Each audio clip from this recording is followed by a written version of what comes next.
ilang oras na itong walang hindi pa bumabalik, kinakabahan siya. Paano kung sumama ito sa pag-rescue? Feeling niya ay aahon ang puso niya mula sa crib cage niya at saka tatalon sa dagat. Wala man lamang itong message sa kanya. May espekulasyon talaga siya na baka sumama ito sa mga Coast Guard para sa rescue emergency. Sana pala sinamahan ko na lang siya. Huwika niya sa sarili. Para hindi siya nag-aalala ng ganito. Ang hirap pa naman kapag hindi niya alam kung ano nangyayari dito. Dapit hapon na ilang minuto na lang lulubog na ang araw. Bukas ng umaga ay babalik na sila sa Manila. Ano kaya ang mangyayari? Hindi na niya alam. Pero nagdarasal siya na sana ay walang magbago. Na kung ano sila dito sa Cebu, ay ganoon din sila pagtungo nila sa lungsod ng realidad. Niyakap niya ang sarili nang humihip ang hanging pandagat. Nasa tabing dagat siya habang hinihintay ang paglubog ng araw. Gaya ng dati mag-isa niyang panunuorin iyon. Siguro nga hindi magkakatotoo yung gusto niya dahil ang pangarap niyang makasamang asawa sa panunood ng sunset ay hindi na matutupad. I was wondering why my wife has a very huge fascination in the sunset. Wika ng isang baritonong boses. Nagsitayuan naman ang balahibo niya. Hindi siya pwedeng magkamali at humarap siya. At hindi siya makapaniwala. Narito ang asawa niya. Mabilis niya itong niyakap na ginantihan naman ito ng kasing higpit ng kanya. Andito ka. Bulalas niya habang yakap ito. Akala niya ay gabi na ito makakabalik buhat sa Mactan. Daramdaman ko kasing hinahanap mo na ako. And hindi nga ako nagkamali, hindi ba? The front desk assistant tell me na ilang beses kang nagpabalik-balik doon para itanong kung may iniwan akong note para sa'yo. Pinamula naman siya ng mukha sa sinabi ng asawa. Di niya alam na malalaman pala nito iyon. Nag-aalala kasi ako sa'yo. Hindi kita matawagan at hindi ka natawag. Sabi niya habang humihikbi. Maring hinawakan naman ni Gabriel ang pisngi niya. I'm sorry, sweetheart. Sumama ako sa rescue team para alamin ang status ng mga trabahador ko. Some of them are sick at may inabutan doon ng alta presyon. We have to call the chopper para sila dalhin sa General Hospital. And sumama ako para alamin ang nangyari sa barko. Mahabang paliwanag naman ni Gabriel. Tama ang hinala niyang sumama nga ito. So anong nangyari? Curious na tanong naman niya. May mechanical problem pero nakapagtataka lang na lumayag ang barko ng mahigit 1 linggo pero kung kailan dadaong na. Saka nakitang ang problemang yun. And I have 2 best engineers na nasa barko. At alam ko kung gaano sila kagaling at katapat sa trabaho. Hindi ako makapaniwalang magagawa nilang i-rest ang buhay ng maraming tao para lang pabayaan ang trabaho. Ang ibig mo bang sabihin? May sabotaheng nangyayari? Napasinghap siya ng tumango ito. Pero sino ang pwedeng gumawa niyon? Malungkot na tanong naman ni Catherine. Paano na lang kung di naging alerto ang mga tao? Baka tuluyang lumubog ang barko at nalunod silang lahat. May investigation na magaganap para doon sa ngayon. Okay na sila pansamantalang umuwi muna sila sa mga pamilya nila. Napabuntong hininga naman si Catherine. Buti at okay na sila, no? Hinaplos niya ang mukha nito. Malalampasan natin to. Wika ni Catherine. Natin? He asked. Baka sa mukha ang gulat. Yes, natin. Dahil sasamahan kita sa problema mo. Kung ano man ang problema mo, problema ko na rin yun. Di gayon yung... Tumawa siya upang kahit papaano ay maaliw ito. Di man lang nito sabihin ay alam niyang nalulungkot ito. Niyakap siya nitong muli at saka dumampi ang labi nito sa noo niya. Natupad ko na ba ang pangarap mo? Bigla ay tanong naman ni Gabriel. Noon lang niya na-realize na nakaharap sila sa papalubog na araw. At nang humalik ang alon sa mga paa nila, hudyat na bumaba na ang sinag ng araw. Kumalat na ang dilim at namumulang kalangitan. Nakatutlong busina na siya pero walang nagbubukas ng gate. Madilim din ang buong kabahayan nila. Kanina ay sinusubukan niyang tawagan ang asawa niya para sabihing sa labas sila magdi-dinner. Pero miski ang landline nila ay walang sumasagot. Balak pa naman niya na manood sila ng sine ngayon. Nalaman niyang mahilig sa horror movies ang asawa niya. Kaya naman nagtanong siya sa kanyang sekretary para bumili ng tiket. At may tiket sila para sa last fall show. Siya na nagbukas ng gate at bumalik siya sa sasakyan para ipasok iyon. Tama ang hinala niya na walang ilaw miski sa loob ng bahay. Kadiliman ang sumalubong sa kanya. Ibinaba niya ang leather bag na dala at pumasok sa kusina at kahit doon ay walang ilaw na tumatanglaw. Ang bahay nila ay parang inabando na. Pumasok siya sa service area pero wala ang asawa niya. Nag-umpisa ng tambulin ng kaba ang dibdib niya. Paano kung iniwan na siya nito? Parang tangang napasambunot naman si Gabriel sa kanyang ulo. 2 days ago ay pagkagaling nila sa Cebu ay sunod-sunod ang trabaho niya.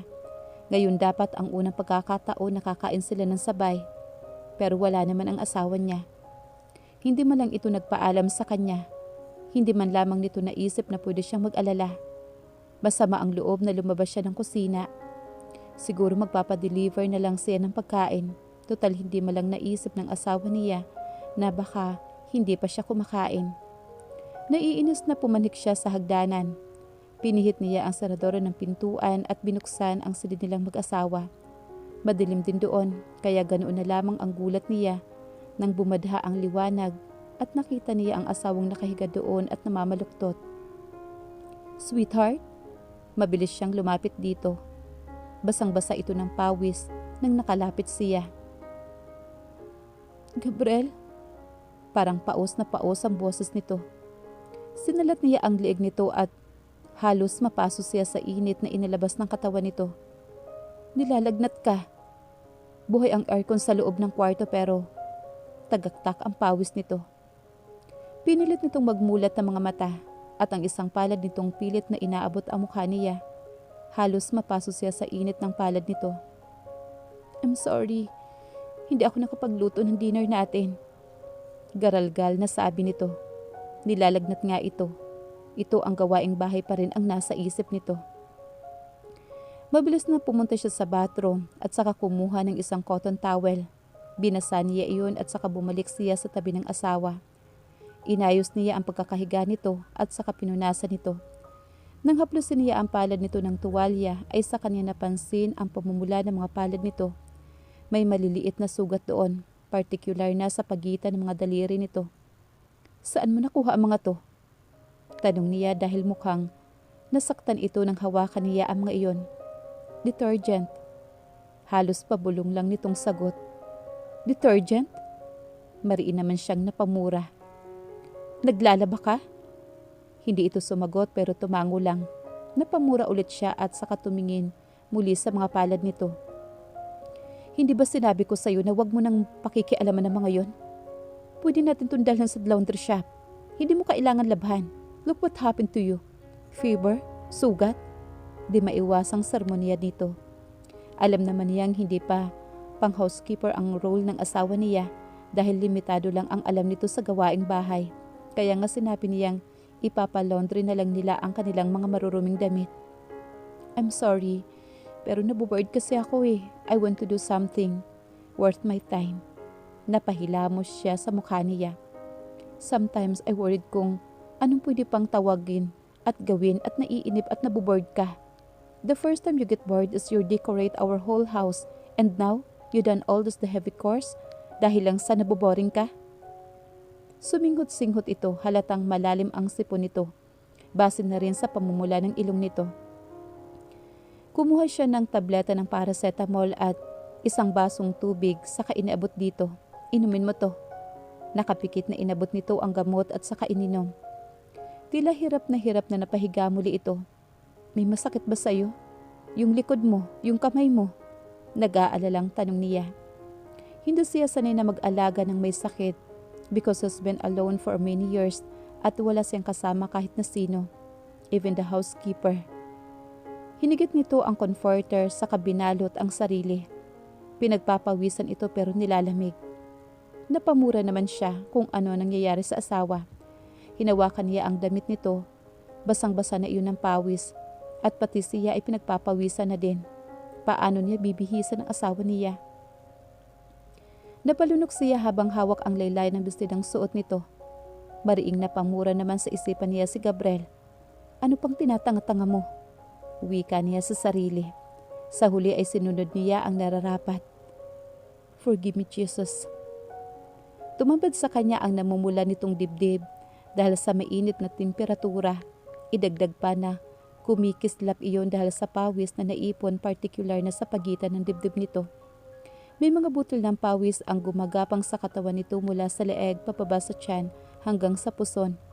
Napalunok siya kasabay ng pagsikip ng suot niyang black slacks pants nang tumawid ang pawis sa pagitan ng pusod nito pababa sa garter na suot nitong panty. Kaya mariin namang napamuras siya sa kanyang isipan. Iba yung pagpipigil ang ginawa niya na huwag lumapat ang kahit isang dulo ng daliri niya sa gilid ng dibdib nito nang hubarin niya ang suot nitong basang bra. Kailangan niya itong palitan ng damit dahil pulmol niya ang aabuti nito. Pero mukhang kailangan na rin niyang magpalit ng damit pagkatapos nito. Dahan-dahan na iminulat ni Catherine ang kanyang mga mata dahil pakiramdam niya ay may mabigat na bagay ang nakadagan sa kanya. Para siyang mayuyupi na yero dahil doon. Gayon na lang ang gulat at pagkamangha niya nang makita ang kanyang asawang halos nakadagan na ang kalahati ng katawan sa kanya. Hubad ang kalahati ng katawan nito at nababalot sila ng makapal na comforter. Pinapakiramdaman niya ang sarili. Wala siyang naramdaman na kahit na ano. Para bang ang gaan-gaan ang pakiramdam niya. Ang natatandaan niya kasi ay nahihilo siya kahapon na may kasamang pananakit ng ulo pagkatapos niya maligo kahapon ay bigla siyang gininaw kaya naman na maluktot siya sa kama. Lumingon naman siya sa bedside table.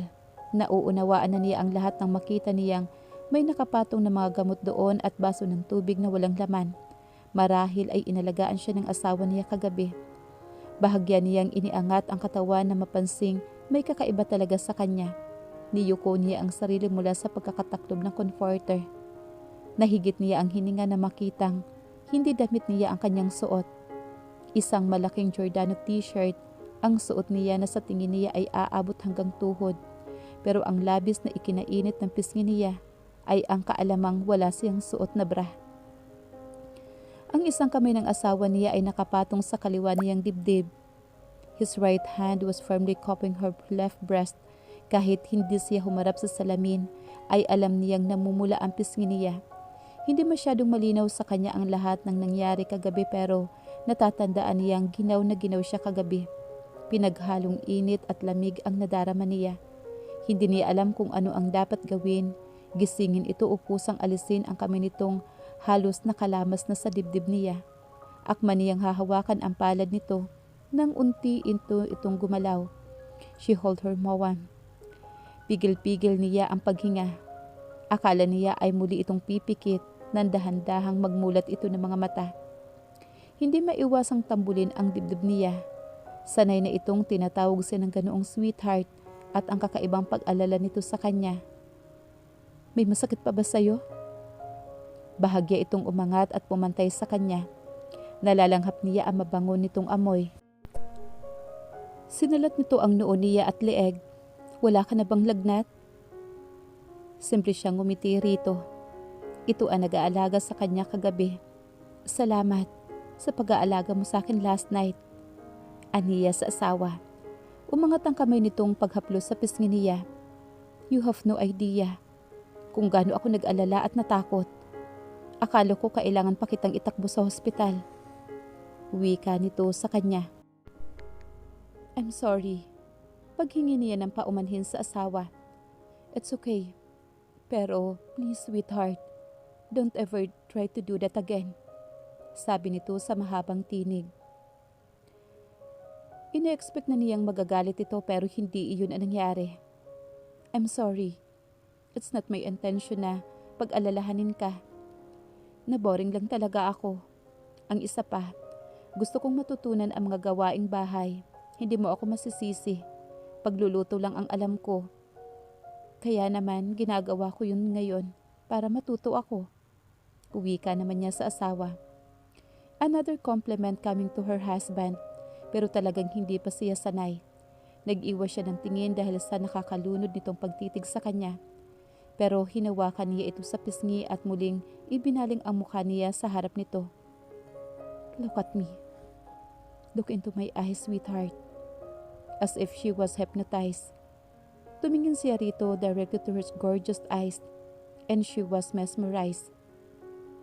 Pakiramdam niya, they were in the outer space, travel up into the universe and dancing with the planets. May kakaiba kasi sa ningning na mga mata nito. It was like he was in love with her.